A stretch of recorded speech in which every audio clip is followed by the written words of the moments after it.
Bom, galera, vamos aqui dar continuidade ao curso de auxiliar de farmácia, balconista de farmácia. Nessa aula a gente vai trabalhar os conceitos básicos para a prática de farmácia. Então vamos lá. O balconista de farmácia atua na disposição de medicamentos e correlatos em farmácia pública, pode ser na farmácia privada. Ele vai prestar informações sobre o uso correto dos medicamentos prescritos pelo médico ou por um cirurgião dentista. Esse profissional ele não pode, de forma nenhuma, prescrever nenhum tipo de medicamento, tá? Só quem pode fazer isso é o médico ou o cirurgião dentista. Esse profissional ainda auxilia na organização de estabelecimento farmacêutico e vai trabalhar sempre sobre a supervisão de um farmacêutico. Conceitos básicos. Então vamos lá, a gente vai ter o fármaco, que é toda substância ativa farmacologicamente, ou seja, que provém um efeito farmacológico, quando administrado ao organismo. É a substância pura que irá ser responsável pelo efeito. Medicamento é empregado para o produto farmacêutico final que contém um ou mais fármacos, além de várias outras substâncias com funções mais diversas, mas que não contribuem para o efeito farmacológico.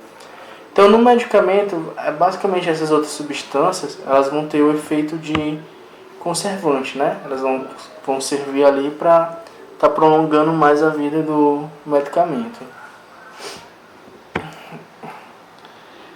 A gente vai ter a forma farmacêutica.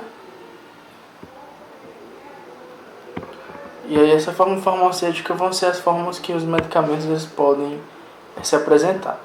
Então a gente vai ter os medicamentos que podem se apresentar na forma líquida, que no caso seria os comprimidos, as cápsulas, drogas, pós-supositórios, partículas. A gente tem os semissólidos, ou seja, são os medicamentos que apresentam aspecto de gel, gelatina. Aí no caso seria pomadas, pastas, geleias, géis. A gente tem os medicamentos que podem se apresentar na forma farmacêutica líquidas, que são representados pelas soluções, né? Suspensões, shampoos, enemas, xarope, líquidos para injeção, por exemplo, entram nessa classificação. Via de administração. É o local de entrada do medicamento em um organismo. É por onde o medicamento vai entrar. Então vamos lá. As vias de administração são classificadas em enterais e parentais. Para as parentais, a gente ainda pode classificar elas em parentais diretas e parentais indiretas. Então, uma via enteral é aquela no qual o medicamento inicia o processo de absorção, a partir de qualquer uma das porções do trato gastrointestinal, né, do TGI. Pode ser, por exemplo, a via oral, a bocal, a retal e etc. Quando o medicamento não utiliza o trato gastrointestinal, como ponto de início da absorção, a via é considerada parental. E aí a gente vai ter a via oral, que é considerada a via mais segura e economicamente conveniente. A gente vai ter também aí a injeção, né?